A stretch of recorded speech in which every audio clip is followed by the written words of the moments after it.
de inmediato el salvoconducto de salida a la exministra del Correísmo, María de los Ángeles Duarte, sentenciada a 8 años de cárcel por cohecho agravado, cuando la Convención de Caracas de 1954 impide conceder asilo político a una persona condenada por hechos de corrupción. Mejor debieran, decimos, dedicarse a atender los problemas internos de sus pueblos que no han podido solucionarlos.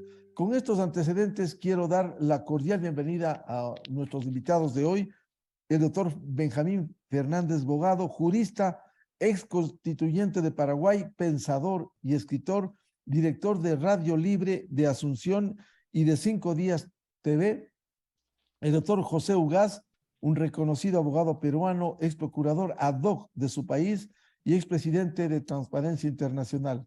En Quito nos acompaña el doctor Esteban Santos, jurista, internacionalista y académico. Vamos a hacer una breve pausa y volvemos de inmediato para iniciar este programa.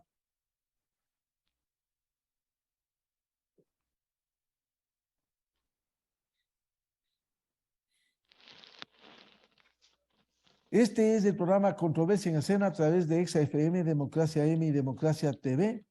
La cordial bienvenida a nuestros invitados de hoy, el doctor Benjamín Fernández Bogado, jurista, ex constituyente de Paraguay, pensador y escritor, doctor José Ugaz, abogado peruano, ex procurador ad hoc de su país y expresidente de Transparencia Internacional, y el doctor Esteban Santos, jurista, internacionalista y académico. El tema, ¿cómo afrontar la crisis política y la corrupción en la región, la sentencia en Argentina contra la vicepresidenta, el futuro del Perú tras la salida de su presidente Pedro Castillo y las perspectivas en América Latina? Quiero señalar también que este programa se transmite en directo a través de Radio Libre de Asunción y 5 Días Televisión. Quiero empezar con el doctor Benjamín Fernández Bogado, precisamente.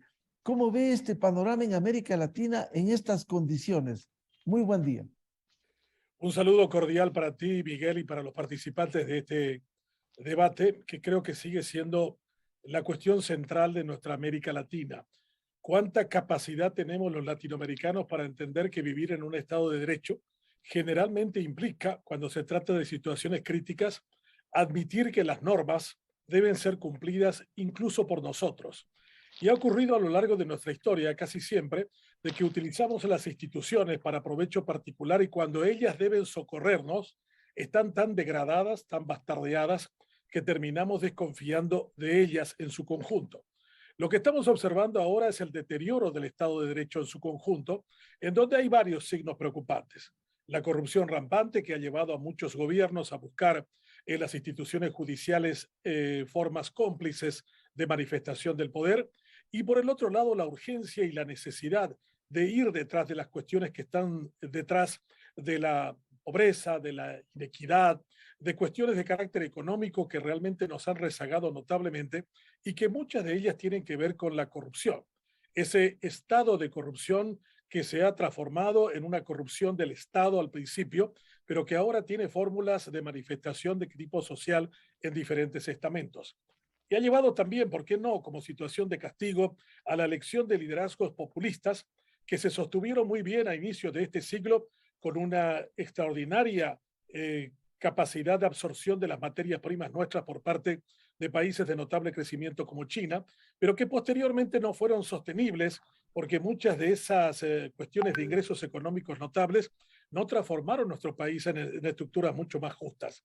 Seguimos siendo raigalmente situaciones de Estado bastante corruptas en su interior y no hemos podido apuntalar ese crecimiento económico de comienzos de siglo con una institucionalidad robusta, seria, previsible, que nos haga a todos corresponsables con el sistema democrático en su conjunto. La crisis de la democracia sigue siendo la prolongación de otras crisis de carácter social y económico que no hemos podido resolver hasta el momento. Bienvenido al doctor José Ugaz, un reconocido abogado peruano, expresidente de Transparencia Internacional. Su primer comentario respecto de lo que estamos viviendo en América Latina, esta crisis política, esta crisis por la galopante corrupción. Muy buen día. Buenas tardes, Miguel. En realidad creo que efectivamente estamos viviendo en el péndulo, como se acaba de señalar, del populismo.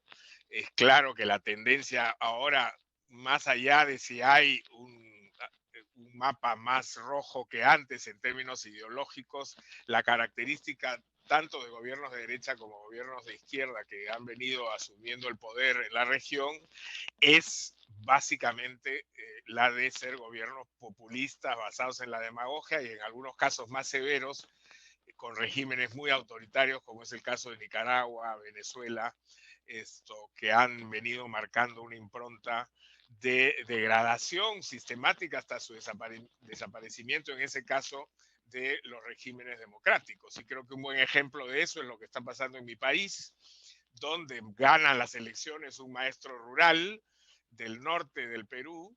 Eso generó alguna expectativa. Primero hay que decir que ganó con una votación muy baja, no es que haya sido un presidente electo masivamente por el pueblo, sino en la primera vuelta creo que tuvo 14% solamente de votos a su favor. Pero luego al competir con la hija de Fujimori, que tiene una oposición férrea y sólida desde el régimen de su padre, hizo posible que llegara al poder. Hizo muy mal el sector tradicional de la política peruana de no querer reconocer esa elección. Fue una victoria legítima, ajustada, pero legítima, y hubo quienes empezaron a hablar de fraude sin ningún elemento de base real para poder alegar la nulidad de las elecciones. Y de ahí en adelante lo que hemos visto es un presidente absolutamente impreparado, totalmente populista y peor aún, desde el primer día que se sentó en el poder, decidido a saquear el Estado con personas cercanas a su entorno, ya sean maestros, ya sean personas de su pueblo, ya sean personas del partido que lo cobijó, llamado Perú Libre, un partido de extrema izquierda cuyo presidente además está condenado por corrupción, y además de sus familiares, como ya se ha señalado, sobrinos, esposa, su propia hija, etcétera, involucrados en distintos esquemas de corrupción. Y eso lo que ha llevado es finalmente a que este señor, desesperado para no verse llevado a prisión, vacado y puesto en prisión, hiciera un golpe políticamente suicida, de un golpe de Estado, sin ninguna coordinación de ningún tipo, ni con las Fuerzas Armadas, ni con la policía. Un acto de locura temporal probablemente, y que esté en prisión lamentablemente con cierta convulsión social, porque hay personas afines a su partido. Ayer el ministro de Defensa calcula que no son más de 10.000 que están alentando saqueos y actos violentos en algunas provincias del país. Bienvenido al doctor Esteban Santos, académico, jurista internacionalista. ¿Cómo ve esta situación en América Latina? Muy buen día. Creo que se ha dicho muchas cosas en las cuales yo estoy absolutamente de acuerdo. Es increíble ver cómo a mes cambiado podemos hablar de crisis importantes que se dan en algunos países de la región. Cómo pasamos del Perú, pasamos a la Argentina, podemos ver problemas justamente en cada uno de los países de la región, y creo que tienen como base este primer hecho de los problemas de gobernabilidad, el problema del populismo y el problema justamente de líderes arraigados que lo que quieren es lucrar del poder y no así servir al pueblo. Yo creo que lo que ha pasado puntualmente es que ahora con esta nueva, y creo que ahí es uno de los primeros puntos de debate que me gustaría topar, es que como se hablaba, como el péndulo de la región acaba de moverse una vez más hacia la izquierda, exceptuando a Paraguay, al Uruguay y al Ecuador, entonces parecería que habría una vez más esta voluntad en torno a favorecer a gobiernos con este corte de izquierda populista. Y esto creo que lo hemos visto parcialmente, porque efectivamente hay un primer comunicado que se lo hizo saber por parte de México, Colombia y de Bolivia, en donde rechazaban un poco lo acontecer en Perú, algo que en lo personal me llama la atención, porque son gobiernos que siempre han dicho como punta de lanza la no injerencia en asuntos internos, y bien que se meten en asuntos internos cuando así lo estiman. Creo que es muy importante ver, sin embargo, la declaración del presidente electo, José Ignacio Lula da Silva, que en cambio marca sus distancias, que reconoce el índole de lo que ha pasado en el Perú y reconoce pues esta sucesión presidencial. Hay mucha tela que cortar. Estábamos atentos a la entrega de la batuta de la presidencia pro tempore, por ejemplo, de la Alianza del Pacífico, y el Ecuador estaba viendo esto con ojos muy expectantes por nuestra voluntad de querer ingresar. En su momento, el presidente mexicano le dijo, bueno, si Mahoma no va a la montaña, que la montaña vaya a Mahoma, cuando el Congreso peruano no le dio la autorización a Castillo para salir del país. Bueno, se da toda esta grave conmoción social, se da este cambio de gobierno por el autoatentado que perpetuó Castillo, en donde coincido plenamente, creo que el cargo le quedó demasiado grande al ex profesor pues, rural. Pero no por esa condición. Yo creo que su falta de preparación vino en torno a todo lo que convivieron esos 16 meses tan caóticos, y creo que esas 3 horas que fue ese intento de golpe de Estado resumió muy bien lo que fueron esos meses tan caóticos. Me sabrán corregir, llegaron a desfilar casi 80 ministros entre entradas y salidas, y yo siempre dejo sentado el cómo, y lo digo casi con envidia, el cómo un país tan rico como el Perú sigue creciendo, no gracias a su clase política, sino a pesar de ella. Lamento pues que se haya tenido que seguir con estos problemas de inestabilidad tan grande, pero creo que en este momento hay un cambio constitucional. Yo en lo personal veía con muchísimo escepticismo que la vicepresidenta Duarte, que si bien se tendría que reconocer una primera mujer en la presidencia, no fue así por cómo entró por la ventana, y ella inicialmente juramentó en el cargo hasta el 2026. Veo que muy rápido ya cambió ese parecer, y ahora lo que se está hablando es de un adelanto de las elecciones. Finalmente, siempre digo esto es un reto para la institucionalidad de todos nuestros países de la región, y que justamente se respete, por un lado, la separabilidad de poderes, y por otro, que estos cambios se den siempre en el marco del respeto a la ley y en paz, algo que siempre es un reto en sí mismo en esta región. Benjamín Fernández, ¿cómo cataloga lo que ha sucedido en Argentina con esta sentencia en uno de los tantos procesos contra Cristina Fernández de Kirchner, que ha sido cuestionada por su manejo de los recursos públicos? La acumulación del poder político en manos de los Kirchner durante tanto tiempo, con varios casos judiciales que involucraba al marido muerto, a ella y a sus hijos, ha sido una constante durante todo este tiempo. Era imposible en el caso de Argentina, donde tienen la posibilidad de que la declaración jurada de bienes sea conocida anualmente, poder explicar cómo una pareja presidencial con unos determinados ingresos bastante modestos terminan acumulando tal fortuna cuando solo habían ejercido cargos públicos. Eso era insostenible desde el punto de vista de cualquier grado de investigación que se haga. Y ahora ha comenzado a hacerse una reflexión en torno a ese tema, y comienzan las sanciones y también la tarea de recuperar la justicia en un país que ha sido bastante bastardeado en todo esto durante todo este proceso. El poder político ha buscado degradar toda posibilidad de control sobre, primero, haciendo un fuerte ataque a las instituciones judiciales. Apenas comienzan a criticarlos, a cuestionarlos, a investigarlos y a sancionarlos, comienzan a hablar de lawfare, esa expresión en inglés que significa utilizar el sistema judicial para ir en contra de una persona determinada. Pero cuando durante mucho tiempo utilizaron ese poder judicial a capricho, no habían tenido una observación de ese tipo en esas circunstancias. Creo que lo de la Argentina es un ejemplo bastante interesante, porque estamos hablando del verdadero poder detrás de esa nación, que no es el del presidente Fernández, sino de quien le puso en ese cargo, que es la señora Cristina Fernández, viuda de Kirchner. Me parece también un buen mensaje de estar enviando en el sentido de poder recuperar la justicia en una nación en donde un fiscal que estaba investigando un caso también de corrupción termina siendo asesinado o muerto de forma sospechosa. En todo ese sentido, creo que el mensaje desde la Argentina es: vamos a buscar recuperar el sentido verdadero de una justicia a pesar del poder político, de todas las consecuencias que esto podría suponer. En un país como Argentina, que viene bastante degradada en su democracia desde hace bastante tiempo, incluso en términos económicos, esta es una ventana de esperanzas y de oportunidades, quizás para rescatar el verdadero sentido del derecho a partir de una institución tan cara a esos anhelos como el Poder Judicial. Benjamín, sin embargo, el populismo sigue latente. El caso de Argentina, el peronismo pese a que no ha solucionado los problemas internos durante décadas. Eso significa que la cuestión de las alternativas o las alternancias tampoco han resultado muy exitosas. El gobierno de Macri no ha podido mostrarnos una alternativa distinta en términos de gestión y eso ha hecho que retornaran los peronistas con todo lo que eso suponía. De nuevo, vuelvo a decir, era sostenible el populismo porque hay que recordar una cosa, el populismo es el hijo de la abundancia.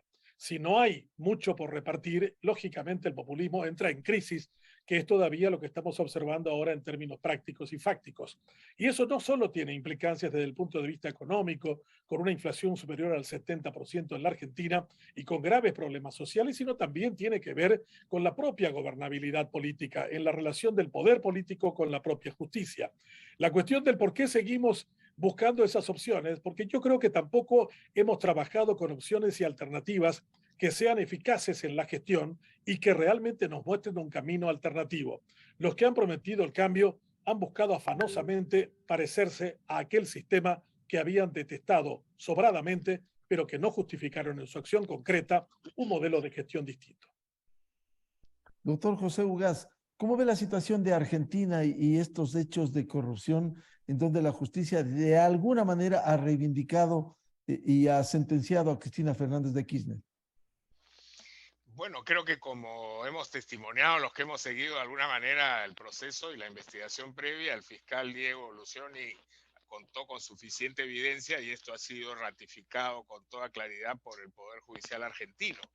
En ese sentido, hablar de persecución por parte de la justicia cuando existe un cúmulo de elementos que técnicamente establecen los niveles de responsabilidad que exige la ley penal, carece de sentido. Pero es muy fácil atacar a los juzgadores y a los fiscales, decir que uno es un perseguido político. Es decir, no hay corrupto en el universo que hayamos conocido que no diga que es un perseguido político y que le eche la culpa a su investigador o a la justicia. Ciertamente habrá algunos casos en los que, como ha mencionado el señor Fernández, el lawfare se convierte en una fórmula de distorsión de la justicia, pero ese no es el caso de lo ocurrido en la Argentina, como no es el caso de lo que ha ocurrido con Pedro Castillo en el Perú, donde las 7 investigaciones que tenía antes de su autogolpe o su pretendido autogolpe, las 9 que tiene hoy más los 50 pedidos de investigación adicionales, lo entierran en un cerro de evidencia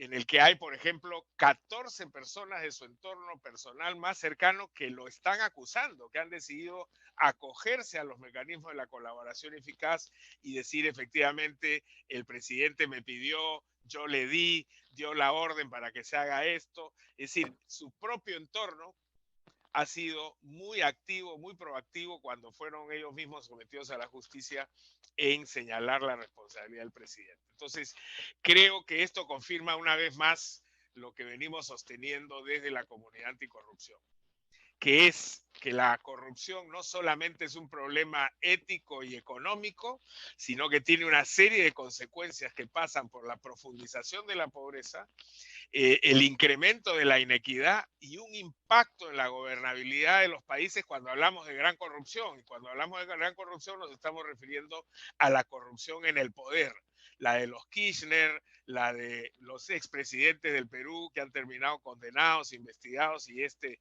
en particular, Pedro Castillo, por la rapidez con la que se subió al tema de la corrupción, que terminan no solamente generando falta de gobernabilidad, sino poniendo en riesgo el propio sistema democrático, lo cual es realmente dramático para países como los nuestros que están saliendo de una pandemia, que estamos en medio de una crisis económica y que eso se va a traducir en un incremento de los precios, en hambre y puede convertirse en una fórmula explosiva si es que no se encuentran salidas en el corto plazo. Doctor José Ugaz, ¿y cómo cortar esta corrupción como se ha evidenciado en Argentina, como se ha evidenciado y usted ha señalado en el Perú reciente?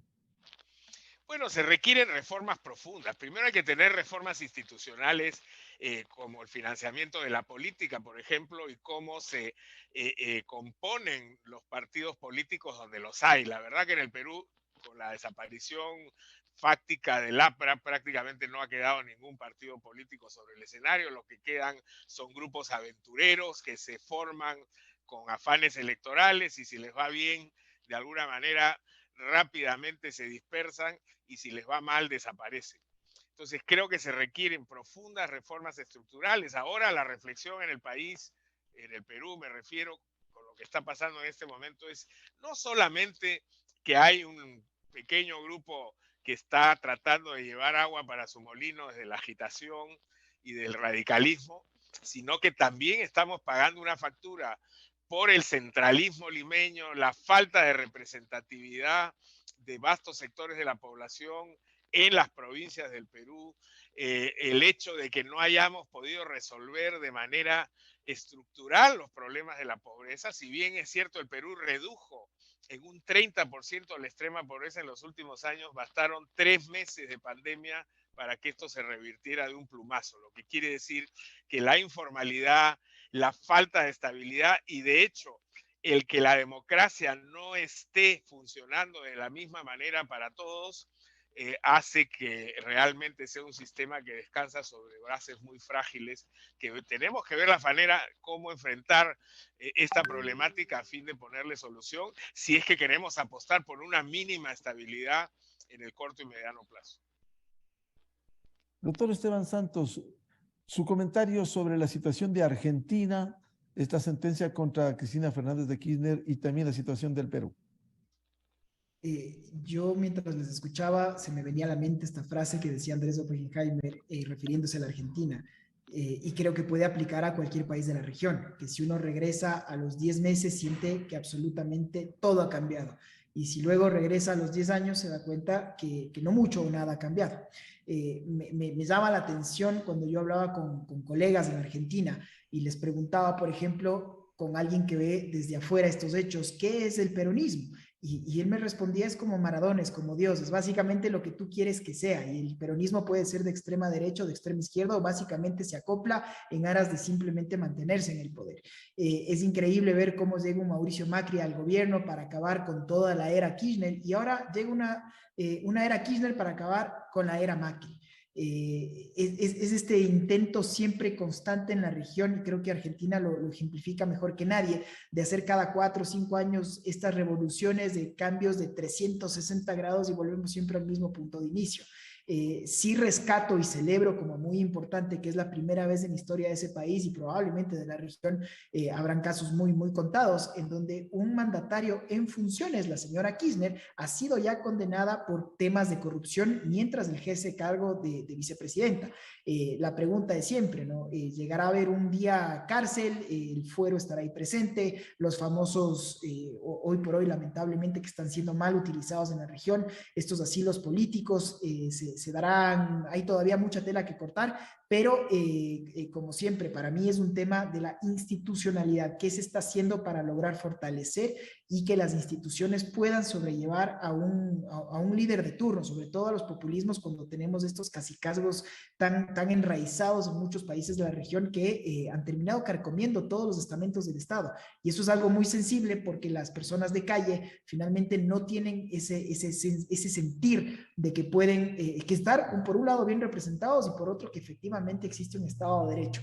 Así es que el caso de la Argentina para mí es uno de los más emblemáticos y siempre concluyo, Miguel, diciendo, sobre todo a la luz de lo que ha sido el acontecer nacional en el Ecuador de estos días, mientras todo esto pasa en la Argentina, es la propia señora Kirchner quien ha hecho este lobby tan importante para conceder el asilo a una ex ministra ecuatoriana que se encuentra desde hace 2 años en condición de huésped del embajador, pero que ahora ya tiene el título de asilada política, y lo que se está buscando en mi manera de forma equivocada, y sobre todo celebro la respuesta que se dio por parte de Cancillería ecuatoriana, la parte del Ejecutivo ecuatoriano, pues a través de Cancillería, en donde se dijo que no se puede hablar nunca, como usted muy bien lo mencionaba, Miguel, a la introducción, de un salvoconducto cuando la Convención de Caracas y todas las convenciones de Viena en torno a relaciones diplomáticas expresamente señalan, por un lado, sí, la inviolabilidad de la sede diplomática, y por eso es que la señora Duarte ha estado ahí 2 años y probablemente estemos ante un Assange 2.0 porque probablemente se quede mucho más tiempo ahí, por lo menos lo que va de este mandato,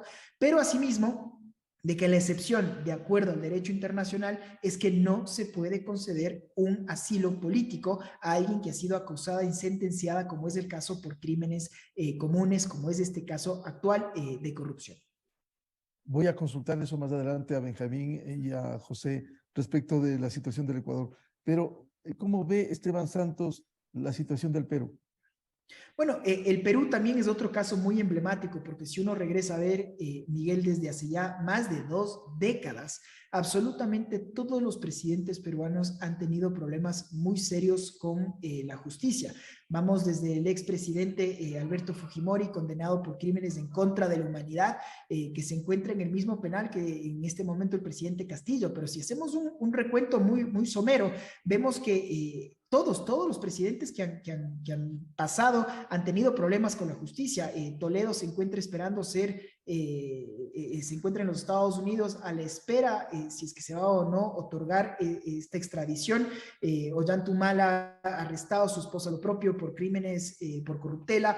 PPK, Pedro Pablo Kuczynski, que no pudo acabar su mandato por el escándalo de corrupción de Odebrecht. Le siguió el embajador Martín Vizcarra, que también tuvo todos los problemas, incluso hasta acabó en este meme del perrito Fiu Fiu y demás. Dos interinazgos muy cortos con Sagasti, en fin, y llegar a Pedro Castillo, y es un gobierno que no dura ni 16 meses. Por eso, cuando yo solo veía este somero recuento, la pregunta si es que la señora Dina Boluarte iba a aguantar hasta el 2026, yo sigo siendo muy escéptico de que esto se dé, y veo ya cómo la política cambió, de por un lado decir que vamos a aceptar y vamos a gobernar hasta el 2026, y de decirle al señor Andrés Manuel López Obrador, ven y le recibo la batuta de la presidencia pro tempore, y tratando de tener esta representatividad internacional, por el clamor popular y por la ingobernabilidad de este momento que está viendo el Perú, a tener que cambiar de tesis y afirmar que lo que tenía que darse es una elección anticipada. Vamos a ver los tiempos, ¿no? Que eso es lo que se está negociando. Pero en todo caso, es un tema endémico, y yo creo que es algo que podemos reflejarnos muchos de los países de la región. Cuando hablamos de los congresos o de las asambleas y preguntamos a un ciudadano de calle, probablemente sean estas mismas respuestas de hartazgo, de no representatividad, o incluso, digo, con este meme de cuando se decía, no esperamos nada bueno de ustedes y aún así lograron decepcionarnos. El problema es que cuando los ciudadanos no se sienten representados, cuando los ciudadanos ven solo estos actos de corrupción que se repiten y no hay un cambio, y sobre todo a eso se le agregan los problemas de inflación, los problemas de escasez, los problemas del día a día, del vivir, pues esto es una eruptiva del conflicto que por lo general, y esperemos no sea el caso, acaba siempre en episodios de violencia, que es lo que se espera a través de la práctica de la negociación y la política, se lo logra evitar. Doctor Benjamín Fernández, ¿cómo ve la situación del Perú? Bueno, en el caso peruano, en realidad, bien lo apuntó José, que conoce bastante por ser de ese país. El hecho de que un país en los últimos 6 años tuviera tantos presidentes que fueron cambiados por cuestiones de corrupción nos marca claramente dónde se encuentra la base del péndulo de la política de ese país. También nos dice, quizás mirándolo desde el lado de decir que, bueno, pero tuvieron que salir por corrupción, lo que significa que las instituciones han comenzado a funcionar, porque no solo lo han señalado como tal, sino también otras instituciones como el Congreso han decidido que había razones suficientes para eso. Ahora se duda mucho en el Perú porque dicen, bueno, Castillo fue un presidente electo, ¿cómo lo van a sacar del cargo 1 año y medio después de haber asumido? En el caso de Paraguay, que conozco porque vivo acá y soy paraguayo, hemos tenido también circunstancias similares con Fernando Lugo, que cuando asume la presidencia fue el final de un largo periodo continuado del Partido Colorado, que es como el Partido Peronista, o como era el PRI en México, uno de los grandes y largos partidos en la continuidad del poder, y que han encontrado una forma litúrgica de repetir cada cierto tiempo su permanencia en el cargo. Sin embargo, aquello también fue un hecho de mala gestión, y no fue bien visto el hecho de que se pudiera modificar la presidencia de la República a través de la decisión de un Congreso. Suelo decirlo a la gente también sobre esto, que el mismo Congreso que termina sacándole al presidente Castillo fue el mismo que había sido electo con él en las elecciones. Por lo tanto, si acertaron con el presidente, también acertaron con sus congresistas. Pero hay muchos que también cuestionan diciendo, pero ¿qué autoridad moral, qué capacidad ética tienen aquellos que han terminado sacándole a Castillo del cargo? La cantidad de votos era bastante importante y superaron grandemente lo que realmente se necesitaba como base primaria para modificar la permanencia de un presidente en el cargo. Creo que allí también, y José ha estado hablando muy bien de las cuestiones de fondo de nuestras democracias. Democracias que están sumidas en pobreza son muy difíciles de sostenerse en términos institucionales. Si no resolvemos esa cuestión, vamos inclusive a encontrarnos con países que tenían un desarrollo económico portentoso, pero tenían una desigualdad enorme, como el caso de Chile, que termina eso galvanizando a ser una manifestación popular de más de 1 millón de personas en las calles de Santiago y haciendo que se convoque a una constituyente como una fórmula para encontrar una salida a la crisis. Creo que mientras exista una gran inequidad en términos económicos, un alto nivel de pobreza en nuestros países, mientras la política no haga su tarea de la búsqueda del bien común, mientras que llegar al poder sea simplemente la oportunidad para reivindicarse socialmente o para reclamar un espacio que la sociedad tendría que haberle dado a eso, estamos llenos de gente que realmente son demagogos, o sea, grupos de personas que tiran la democracia para abajo, y lo que requerimos son anagogos, gente que realmente eleve la condición colectiva a un modelo de democracia que entusiasme.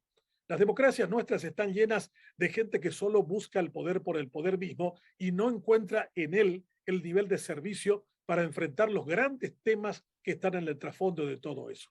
Mientras no podamos hacer eso, vamos a encontrar un país como Perú, que ha tenido un crecimiento económico extraordinario en los últimos años, como un ejemplo de modelo económico, pero si eso no se reparte correctamente, vamos a seguir teniendo Pablo Castillo y otros más que van a surgir desde el fondo de esas naciones que incluso buscan castigar al sistema democrático premiando a un demagogo de ocasión.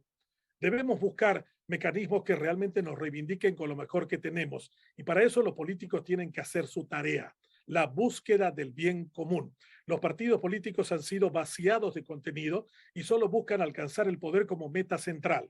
Y con eso puede servir para satisfacer algunos egos particulares, algunos deseos crematísticos circunstanciales, pero no estamos sosteniendo la democracia como debiéramos los latinoamericanos. Incluso estamos perdiendo oportunidades relevantes y estamos buscando opciones a como sea, eligiendo el mal menor y no el mejor de todos. Doctor Benjamín Fernández, ¿y por qué esto explica lo que usted señala, la violencia que se ha presentado en algunos países y que hoy precisamente está viviendo el Perú? El diálogo en la democracia es el elemento central. Para llegar a consensos hay que dialogar mucho. El consenso es la fase más elevada del diálogo. Y lo que hemos tenido en todo este tiempo son diálogos infructuosos, un debate muy pobre y muy lamentable de nuestros congresistas que deberían representar nuestros intereses. Si uno mirara de qué hablan nuestros congresistas, veremos que son congresos endogámicos, se miran al ombligo y no están hablando de los grandes temas que la gente realmente quiere que se responda. En ese clima, en ese ambiente, vamos a seguir viendo que el debate va a ser en las calles, quemando autobuses, manifestándose una bronca, un enojo de manera violenta, como hemos visto también incluso en un Brasil donde Lula gana por un estrecho margen a Bolsonaro, y las calles de Brasilia el pasado día lunes nos mostraron imágenes de gente descontenta por ese resultado tan estrecho que realmente marca un nivel de crispación y de agrietamiento notable entre las fuerzas políticas de esa nación.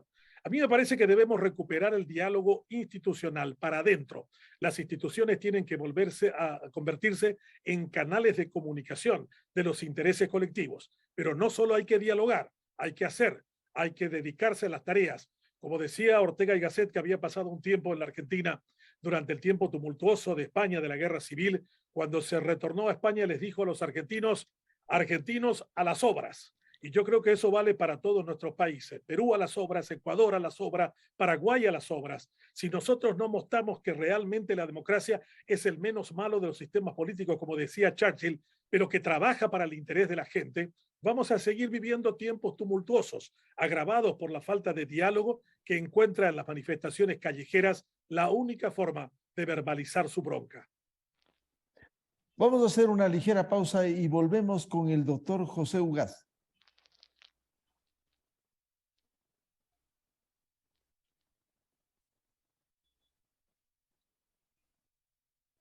Este es el programa Controversia en Escena a través de ExaFM, Democracia M y Democracia TV, y retransmite también Radio Libre de Asunción y 5 Días Televisión.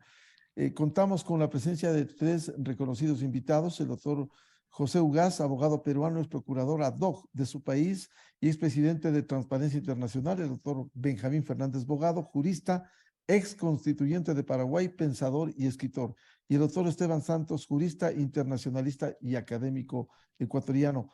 Doctor José Ugaz, ¿cómo evitar estos actos de violencia que en algunos países se han sucedido durante los últimos tiempos y que hoy precisamente el Perú está viviendo? Bueno, lo primero es entender dónde está la génesis de esa violencia, porque no todas las expresiones obedecen a la misma causa. En el caso peruano yo diría que hay fundamentalmente 3 grupos claramente diferenciados, bueno, no tan claramente diferenciados, pero con planteamientos que sí se diferencian al momento de ser expresados. Hay un grupo al que ya me he referido, que podríamos llamar intrínsecamente violentista, con una evidente motivación política, peligrosamente en algunos niveles asociado con experiencias del pasado en materia de terrorismo, es decir, con grupos generados por Sendero Luminoso o el movimiento revolucionario Tupac Amaru. Esas personas debidamente coordinadas con una mínima base de organización son las que están promoviendo los saqueos, la destrucción de infraestructura, han atacado medios de comunicación, están tratando de interrumpir el movimiento de algunos aeropuertos, etc. Luego hay un segundo grupo que es lo que está expresando es de alguna manera su descontento con el sistema político en general. Que se vayan todos, que se vaya el Congreso y no solamente destituyan al presidente.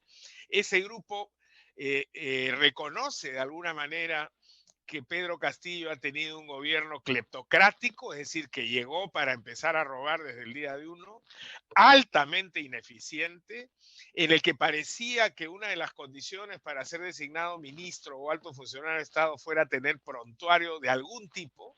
Efectivamente, aquí se han cambiado casi 6 decenas de ministros en un país donde no tenemos más de 16 ministerios en el lapso de 14 meses. Y eso da cuenta, esa altísima rotación, de que efectivamente no había ninguna preparación para poder gobernar.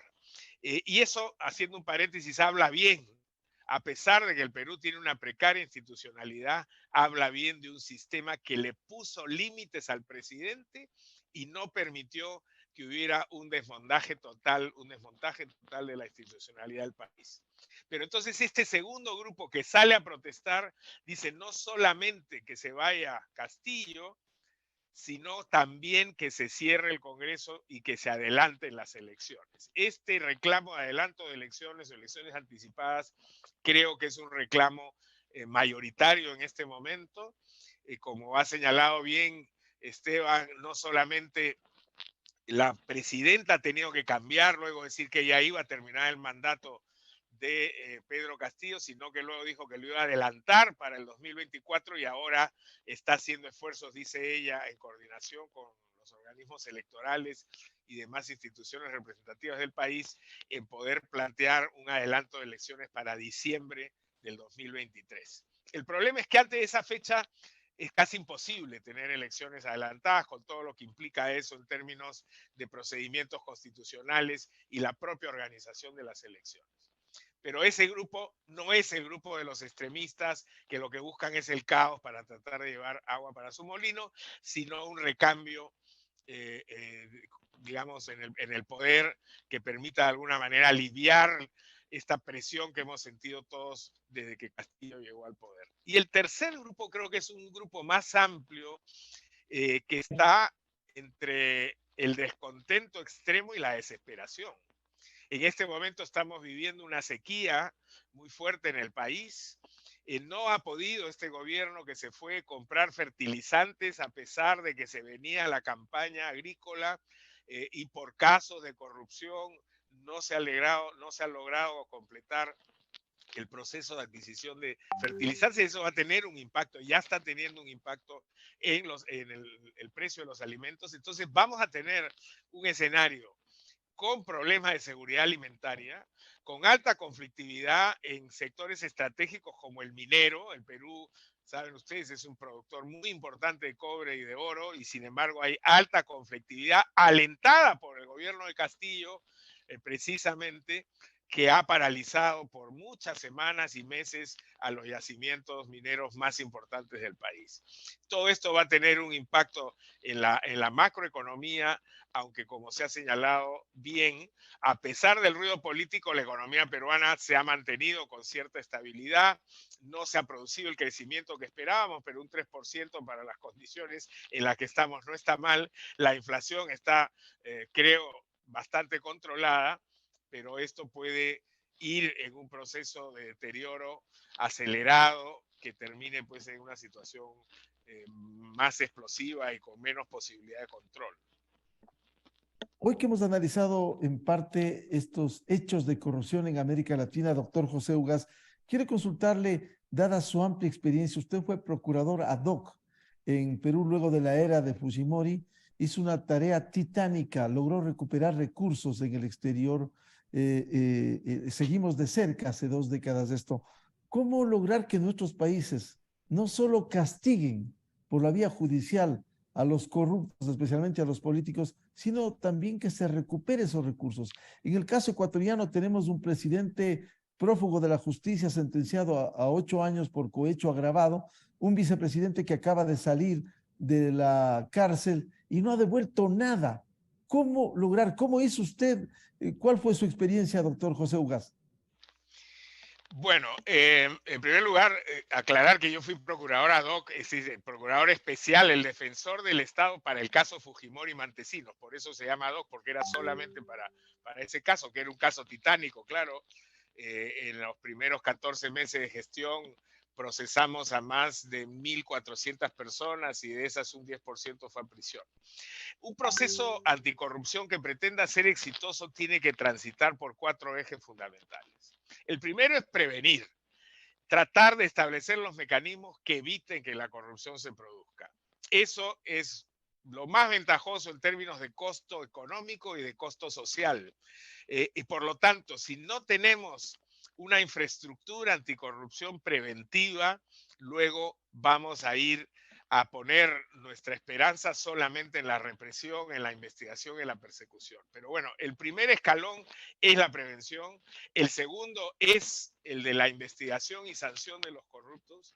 Un tercer nivel de éxito en la lucha contra la corrupción es la recuperación de activos, y un cuarto tiene que ver con las víctimas. Un proceso anticorrupción que no termina reparando a las víctimas, y en estos casos la víctima, hay que romper ese viejo mito y esa desviación jurídica, tecnicista, que dice que el único perjudicado ante la corrupción y la gran corrupción es el Estado. No es cierto. Detrás del Estado hay seres humanos con nombre y apellido, y esos son los que pagan la factura, y normalmente son los más pobres y los más vulnerables de nuestro país. Entonces hay que ver la forma de modificar nuestros sistemas para que esas víctimas de carne y hueso finalmente sean reparadas con el daño a veces irreversible que se les causa, por muerte, porque la corrupción mata, la corrupción niega educación, acceso al agua potable, etc. Cuando nosotros hicimos el esfuerzo en el caso Fujimori Montesinos, habían pocas herramientas, pues esto hace 22 años atrás.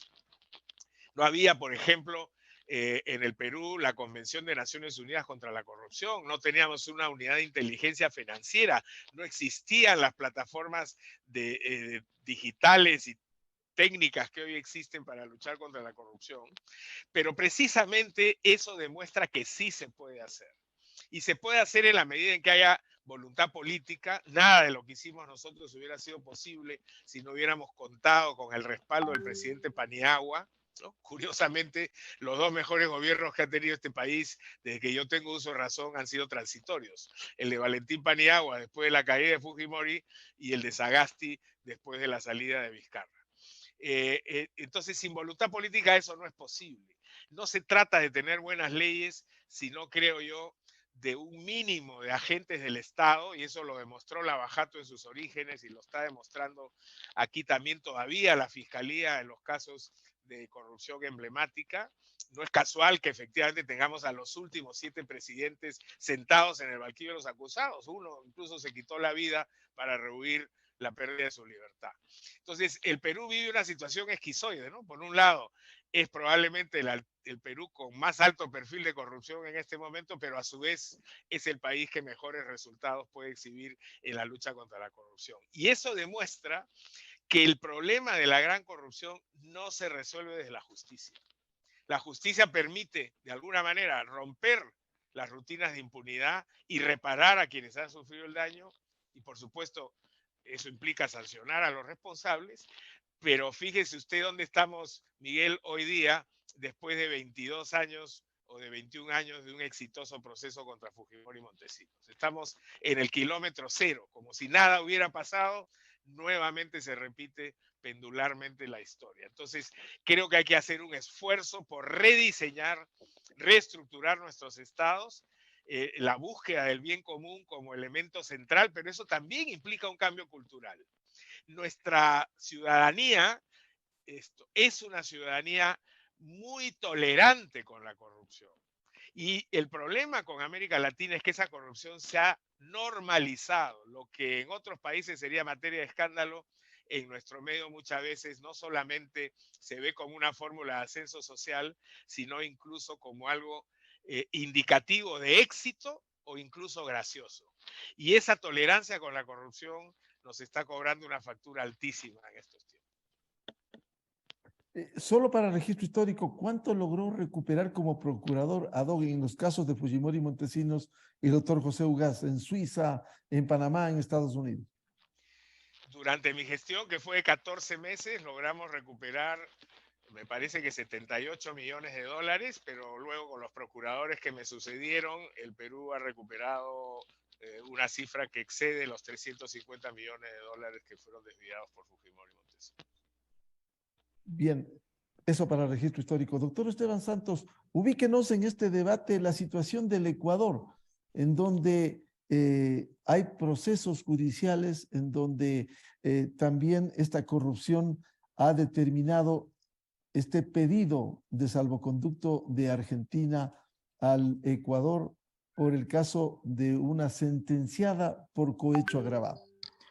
Lo primero, Miguel, es que veo que estamos a años luz de lo que el doctor Ugaz nos acaba de mencionar. En el Ecuador, lamentablemente, seguimos siempre con esa retórica de los peces gordos son los que salen, nunca se paga un centavo al erario nacional, y lo que más lamento es que esos mismos apellidos se vuelven a reciclar en la política nacional. Entonces hay una memoria muy cortoplacista. Esto tal vez puede también ser un hecho que se puede dar...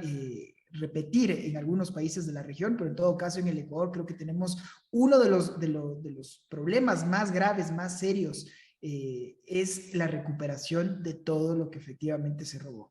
En el Ecuador, en este momento, para mí, el problema más grande que tenemos es de una crisis no solo de institucionalidad, sino que un poco igual, como escuchaba previamente, esta idea de que se vayan todos, esta idea de que no sirve nada y esta idea de que hay que volver a refundar la patria, lo único que logra es volver a tener estos líderes, y yo siempre lo digo así, ¿no? Que vienen y nos ofrecen cada vez más circo a un pueblo que tiene todos los días menos pan.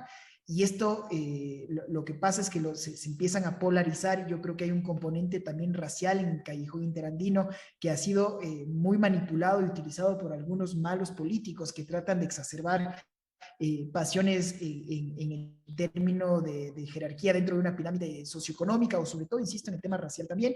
Y en el Ecuador lo hemos vivido de primera mano en lo que fueron las manifestaciones de octubre del 19, la quema de la Contraloría y un poco luego los amnisticios que se dieron en la Asamblea en supuesta cara de gobernabilidad, pero esto dejó en mi criterio sentado un precedente nefasto para el futuro, y eso lo vemos con los principales detractores del gobierno, que usted hace lo que yo le digo o le incendió las calles. Y esa no puede ser jamás una gobernabilidad, no puede existir una gobernabilidad en un Estado de Derecho cuando se trata de dar solo por el mazo y tratar de de implementar una agenda que jamás ganó en las elecciones.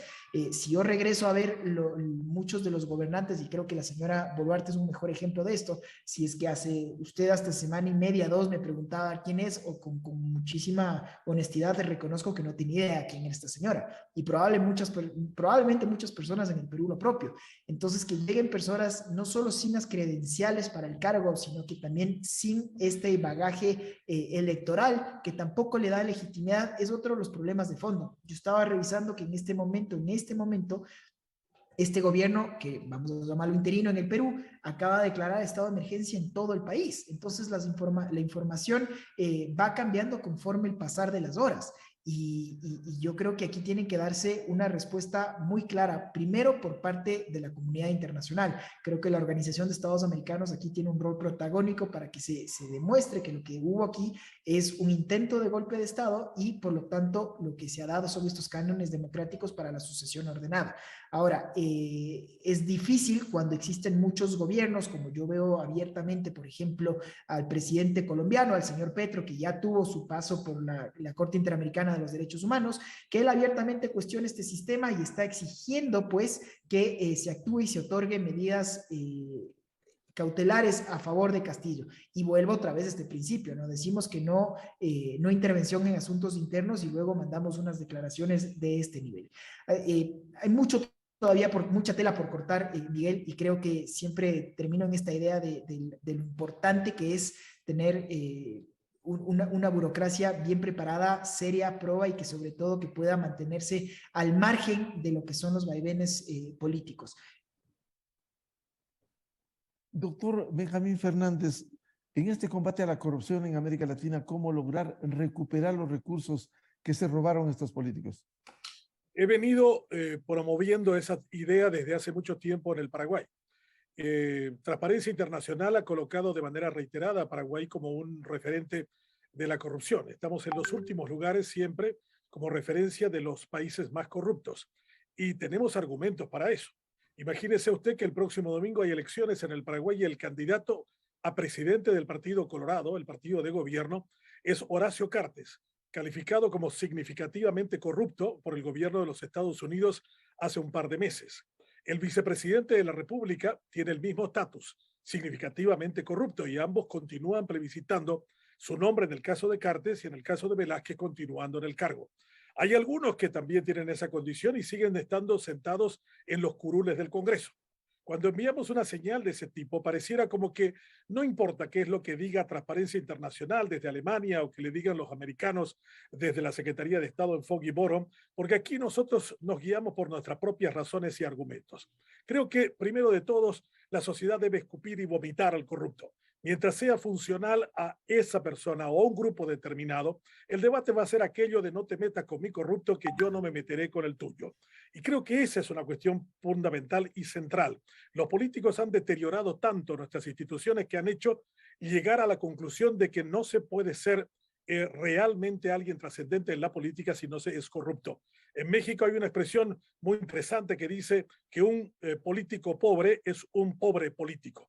Y creo que allí está uno de nuestros argumentos. Hay que recuperar la decencia, la integridad y la capacidad de alarmarnos y entender de que realmente el corrupto mata, el corrupto vuelve ignorante a un pueblo y el corrupto fundamentalmente acaba con la democracia. Doctor Benjamín Fernández, ¿y cómo le ve al Ecuador, usted que lo conoce, por la inestabilidad política, por estos hechos durante la historia reciente, cuando hubo un gobierno como el correísta que dejó sentencias condenatorias por corrupción precisamente y quieren volver al poder? Conozco y quiero mucho al Ecuador. He vivido en ese país desde el año 1983 por un periodo largo, y creo que uno de los temas centrales en el Ecuador, a mí me tocó cuando empezaba a emerger Febres Cordero, después vendría Bucarán y otros más. Yo creo que uno de los grandes problemas es que Ecuador no termina de aprender la lección. Después de tantos gobernantes que han sido sacados, algunos por insanía, otros por corrupto, otro por estar refugiado en el exterior, corriendo de las consecuencias internas, habiendo degradado todas las instituciones y conociendo profundamente la importancia y el valor de ellas, porque en el caso de Correa habría que juzgarlo en función de la capacidad y el conocimiento que tenía de lo que hacía y de lo que dejó de hacer. Y también el argumento aquel de haber degradado tanto las instituciones, que recuerdo muy bien cuando a un periodista lo habían condenado y había tenido que salir del Ecuador, y un periódico como El Universo en Guayaquil, que había tenido sus propietarios pagar una cantidad enorme de dinero porque supuestamente habían agraviado a una persona dentro del poder. Yo creo que Ecuador es un mal alumno en materia democrática, no termina nunca de aprender de las lecciones que realmente tendrían que haber configurado no solo una sociedad más crítica, más juiciosa, que exigiera y demandara una política igual. Alguien dijo alguna vez que cada pueblo tiene el gobierno que se merece. Yo suelo decir, cada pueblo el gobierno tiene el gobierno que se le parece. Lo que debería hacer la sociedad peruana, ecuatoriana, es hacer que las mejores virtudes de ese pueblo terminen siendo reflejadas en la actitud y en la forma de escoger a sus gobernantes. ¿Y cómo le ve al Ecuador el doctor José Ugaz?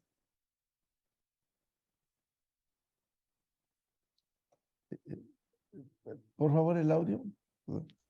Sí, decía que luego del deterioro que se produjo con el gobierno de Correa y la sorpresa que generó el gobierno del presidente Lenín Morales, me preocupa la forma tan rápida, perdón, Lenín Moreno, la forma tan rápida como se ha deteriorado este actual gobierno.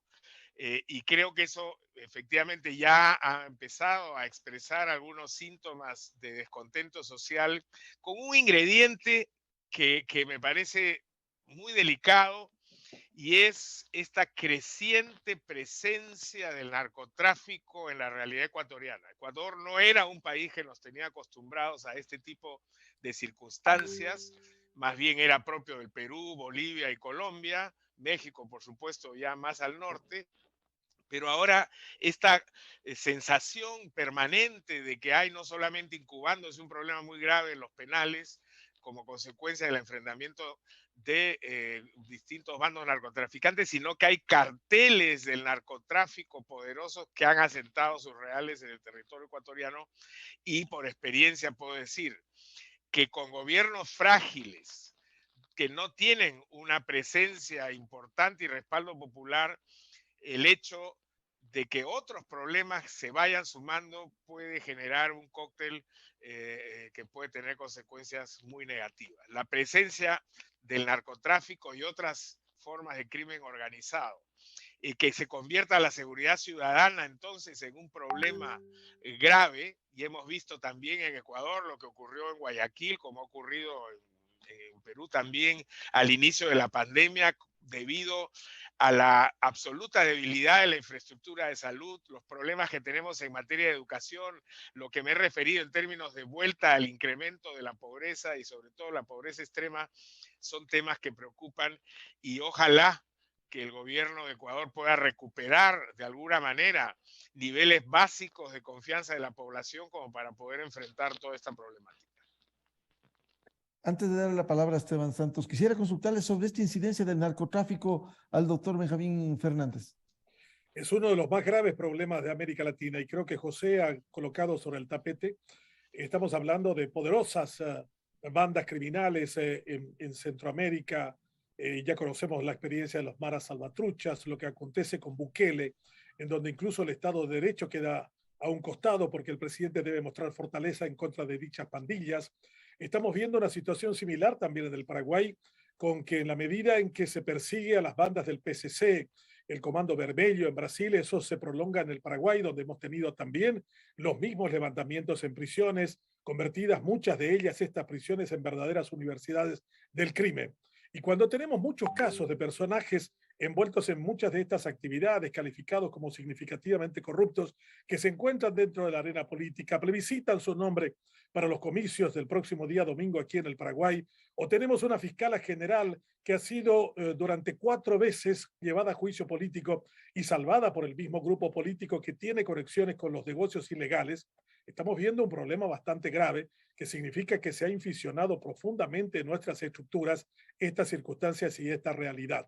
El Paraguay ha tenido una situación sorprendente en los últimos años, yendo desde el Paraguay hacia los puertos europeos 23 toneladas de drogas, de cocaína. Esos son 23.000 kilos. Estamos hablando de un volumen de exportación similar al producto estrella del Paraguay, que es la soja.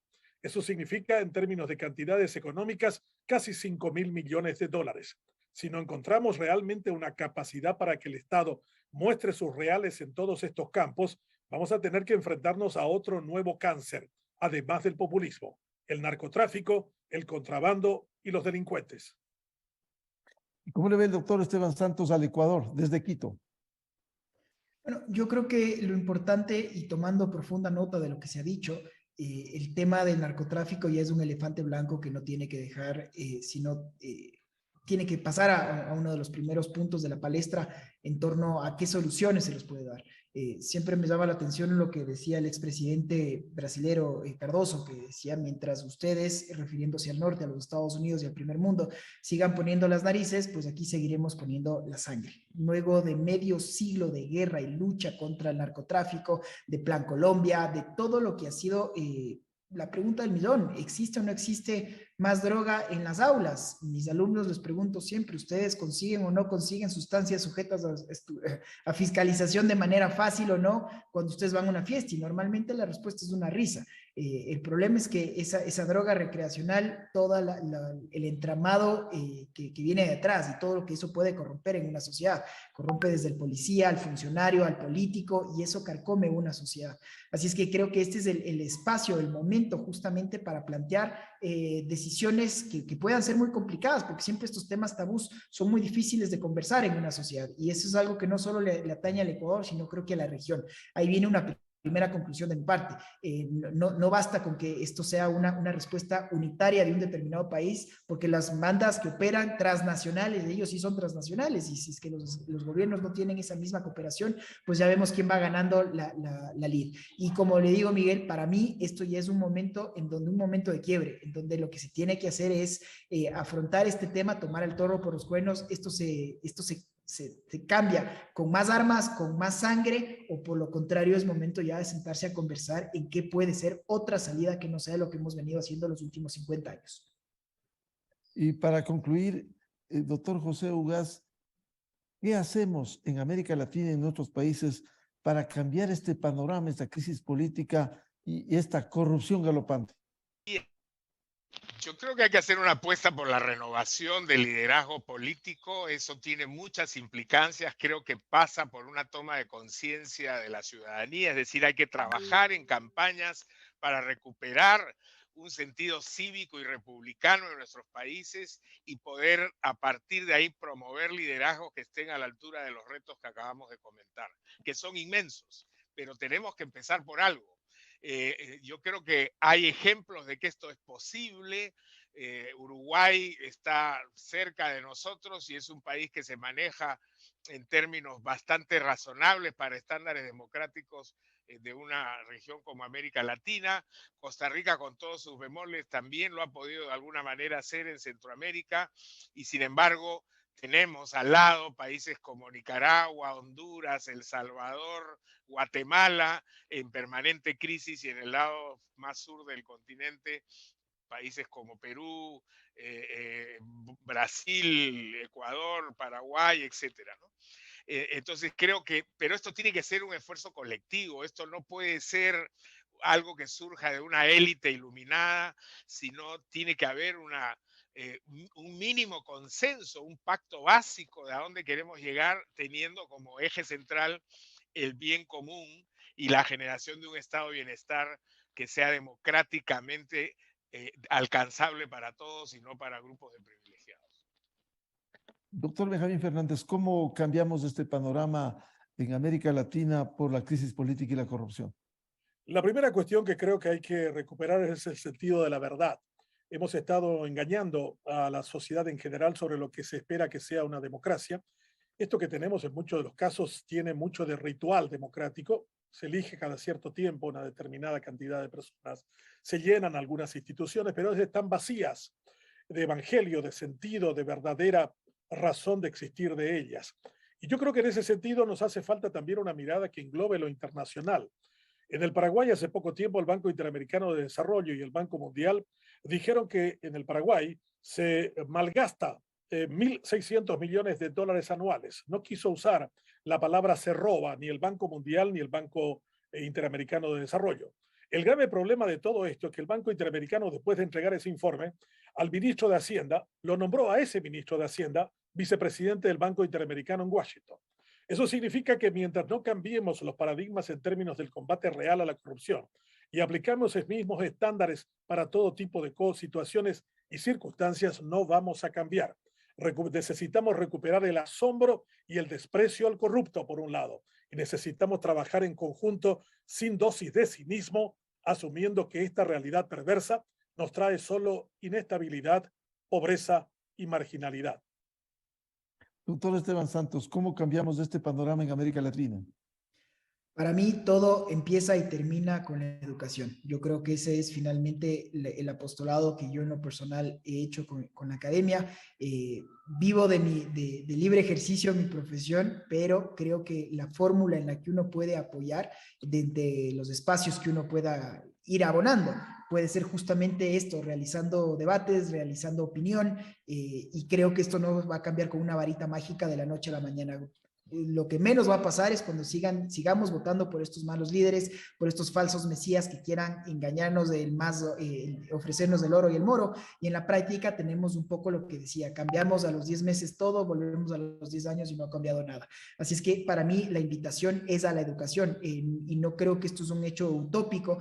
Justo conversaba la semana pasada con un funcionario de la Embajada de Corea del Sur aquí en Ecuador, y él me decía lo increíble de cómo ha sido su cambio de vida. Esto yo le preguntaba cuando le decía cómo es que Corea del Sur está donde está y el Ecuador está donde está, ahora que estábamos festejando los 60 años de relaciones diplomáticas y de amistad entre los dos países. Pues hace 60 años el Ecuador estaba muy por encima de Corea del Sur y hoy es un país que nos lleva años luz. ¿Qué han hecho? ¿Qué ha cambiado? Y él me dijo, mi abuelo es alguien que murió de osteoporosis porque fue la persona que vivió la generación de la guerra, comió solo arroz sin más.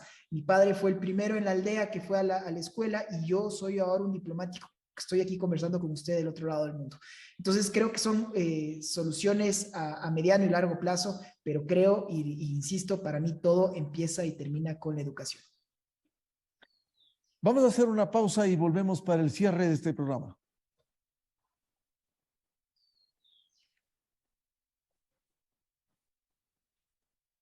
Ha sido reconfortante escuchar a dos voces que emanan sabiduría dada su experiencia. Benjamín Fernández Bogado, desde Asunción, Paraguay, jurista, ex constituyente de Paraguay, pensador, escritor, director de Radio Libre de Asunción y 5 Días Televisión. El doctor José Ugaz, un reconocido abogado peruano, ex procurador ad hoc de su país en los casos de Fujimori y Montesinos, y expresidente de Transparencia Internacional. Y en Quito, el doctor Esteban Santos, jurista internacionalista y académico. Un gusto a Benjamín, a José y a Esteban escucharles en estas reflexiones. Muy buen día. Buenas tardes. Gracias por la invitación. Buenos días. Un gran gusto y un gran placer. Encantado. Un gusto. Con esto cerramos el programa Controversia en Escena a través de Exa FM, Democracia M y Democracia TV, y les deseamos un feliz fin de semana a todos. Muy buen día. Recording.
This next part's my favorite part, cause it's time to shine. Gonna do the two-step, then cowboy boogie. Grab a sweetheart and En este lugar conectamos, respaldamos y protegemos los recursos que hacen crecer a muchas empresas. Como a la cafetería de Emilia, a quien le brindamos conectividad para que